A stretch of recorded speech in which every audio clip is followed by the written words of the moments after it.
이 사람 절대 사과 안 합니다. 피해야 할 인간형. 여러분 주변에도 분명 있을 거예요. 뭔가 잘못된 상황이 벌어졌는데도 절대 미안해라는 말을 하지 않는 사람 말입니다. 마치 미안하다는 단어가 그들의 사전에는 아예 없는 것처럼 보이죠. 처음에는 이 사람이 좀 자존심이 센가 보다 하고 넘어갈 수도 있어요. 하지만 시간이 지날수록 이런 사람들과의 관계에서 뭔가 이상한 감정이 쌓이기 시작합니다. 마치 가시가 살에 박힌 듯한 불편함, 뭔가 억울한 마음, 그리고 점점 커져가는 거리감 말이에요. 사실 사과라는 건 단순히 예의나 매너의 문제가 아닙니다. 이건 한 사람의 인격과 성숙함을 보여주는 중요한 지표이자 건강한 인간관계를 유지하는데 꼭 필요한 소통의 기본기예요. 그런데 왜 어떤 사람들은 이토록 간단해 보이는 사과조차 하지 못하는 걸까요? 오늘은 이런 사과 불가능 인간들의 심리를 깊이 들여다보고 우리가 어떻게 대처해야 할지 함께 알아보겠습니다. 첫째, 이들에게 사과란 곧 항복선언과 같습니다. 마치 전쟁터에서 백기를 들고 나오는 것처럼 사과하는 순간 자신이 완전히 져버리는 거라고 생각해요. 이런 사람들의 머릿속에는 인간관계가 마치 제로섬 게임처럼 그려져 있습니다. 둘 중 하나는 반드시 이기고 하나는 져야 하는 승부의 세계인 거죠. 예를 들어 약속 시간에 늦었을 때 보통 사람이라면 미안, 길이 막혀서 늦었어라고 간단히 말할 텐데 이런 사람들은 다릅니다. 요즘 교통이 얼마나 복잡한데 이 정도는 늦은 게 아니야 하면서 오히려 상황을 정당화하려고 들죠. 사과하면 자신의 가치가 떨어진다고 생각하기 때문에 마지막까지 자신의 영역을 지키려고 발버둥칩니다. 하지만 정작 진짜 강한 사람은 자신의 잘못을 인정할 줄 아는 사람이라는 걸 이들은 아직 모르고 있는 거예요. 둘째, 이들의 특기는 바로 변명의 달인이 되는 것입니다. 마치 변호사가 법정에서 의뢰인을 변호하듯이 자신의 행동에 대한 완벽한 논리적 근거를 제시하려고 애씁니다. 늦었으면 교통 탓, 약속을 까먹었으면 요즘 일이 너무 바쁘다는 핑계, 실수를 했으면. 원래 그런 상황에서는 누구나 그럴 수 있다는 변명들이 줄줄이 나와요. 이런 사람들과 대화를 나누다 보면 정말 신기할 정도로 창의적인 변명들을 들을 수 있습니다. 마치 즉석에서 소설을 쓰는 것처럼 상황에 맞는 그럴듯한 이야기들을 뚝딱뚝딱 만들어내죠. 하지만 결국 이 모든 변명의 핵심은 하나예요. 내가 잘못한 게 아니야라는 메시지를 전달하고 싶은 거죠. 문제는 이런 변명들이 쌓일수록 상대방은 점점 더 지치고 상처받는다는 점입니다. 셋째, 이들의 또 다른 무기는 바로 남 탓하기입니다. 마치 뜨거운 감자를 빠르게 다른 사람에게 넘기듯이 책임을 재빠르게 다른 곳으로 돌려버립니다.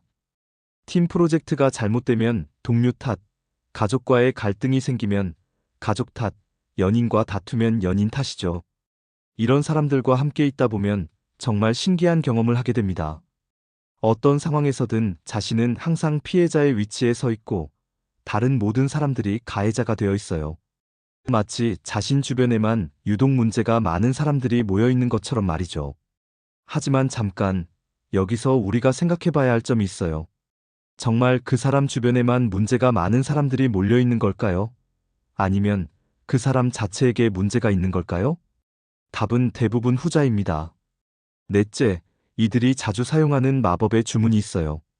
바로 그럴 수 있지 뭐라는 말입니다. 이 한마디로 모든 상황을 축소하고 무마하려고 하죠. 중요한 약속을 깜빡했을 때도, 상대방의 마음을 상하게 했을 때도, 실수로 피해를 끼쳤을 때도 그럴 수 있지. 사람이 완벽할 수는 없잖아라며 상황을 대수롭지 않게 만들어버립니다. 이런 반응을 보이는 사람들의 심리 속에는 이 정도 일로 뭘 그러게 하는 마음이 깔려 있어요. 상대방의 감정이나 피해의 정도를 인정하지 않고 오히려 상대방이 너무 예민하게 반응하는 것처럼 느끼게 만듭니다. 마치 상처받은 사람이 이상한 사람인 양 만들어버리는 거죠. 하지만 여기서 중요한 건 피해의 크기를 결정하는 건 가해자가 아니라 피해자라는 점입니다. 다섯째, 가장 교묘한 유형의 사람들이 있어요. 사과는 절대 하지 않지만 대신 다른 방식으로 상황을 무마하려고 하는 사람들 말입니다. 말로는 미안하다고 하지 않지만 갑자기 밥을 사겠다고 하거나 선물을 사주거나 평소보다 더 친절하게 대해주는 거죠.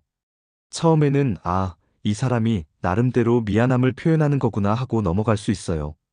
하지만 시간이 지날수록 이런 행동이 진짜 사과가 아니라는 걸 깨닫게 됩니다. 마치 돈으로 모든 걸 해결할 수 있다고 생각하는 것처럼 행동으로 말의 빈자리를 채우려고 하는 거예요. 하지만 진정한 사과는 말로 표현되는 인정과 반성에서 시작됩니다. 아무리 비싼 선물을 주고 맛있는 음식을 사준다고 해도 미안해라는 한마디를 대신할 수는 없어요. 이런 사람들과의 관계에서 가장 큰 문제는 무엇일까요? 바로 상처의 축적입니다. 사과받지 못한 상처들은 사라지지 않고 마음 깊은 곳에 차곡차곡 쌓여갑니다. 마치 상처 위에 반창고를 붙이지 않고 그냥 두면 골마가는 것처럼 제대로 해결되지 않은 감정들이 관계를 서서히 썩게 만들어요. 처음에는 뭐 이런 일도 있지 하고 넘어갔던 일들이 반복되다 보면 점점 견디기 어려워집니다. 그리고 어느 순간 깨닫게 되죠. 이 사람은 나를 정말로 존중하지 않는구나라는 사실을 말이에요. 사과하지 않는 행동의 본질은 결국 상대방에 대한 존중의 부재입니다. 상대방의 감정을 인정하지 않고 자신의 행동이 끼친 영향을 인정하지 않으며 관계의 회복보다는 자신의 체면을 더 중요하게 생각하는 거죠. 그렇다면 우리는 이런 사람들과 어떻게 지내야 할까요? 가장 중요한 건 명확한 경계선을 그어는 것입니다. 이런 사람들은 상대방이 얼마나 참아주는지를 무의식적으로 테스트합니다. 한 번 참아주면 두 번, 두 번 참아주면 세 번. 이런 식으로 선을 계속 넘어보려고 해요. 그래서 우리는 분명하게 말해야 합니다. 나는 당신이 사과하지 않는 것이 불편해요라고 직접적으로 표현하는 거죠. 돌려 말하거나 눈치를 주는 것으로는 이런 사람들을 변화시킬 수 없습니다. 또한 우리 자신의 감정을 보호하는 것이 중요해요. 상대방이 사과하지 않는다고 해서 우리까지 상처받고 화를 내며 에너지를 소모할 필요는 없습니다. 마치 비 오는 날 우산을 쓰듯이 이런 사람들로부터 우리 마음을 보호하는 방법을 찾아야 해요. 때로는 관계의 거리를 조절하는 것도 필요합니다. 가까이 지내기 어려운 사람이라면 꼭 가까이 지낼 필요가 없죠. 직장 동료라면 업무적인 관계로만 한정하고 지인이라면 만나는 빈도를 줄이는 것도 하나의 방법입니다. 그리고 가장 중요한 것은 이런 사람들을 바꾸려고 노력하지 않는 것입니다. 사과하지 않는 습관은 하루아침에 만들어진 게 아니에요. 오랜 시간에 걸쳐 형성된 성격의 일부이기 때문에 우리가 아무리 노력해도 쉽게 바뀌지 않습니다.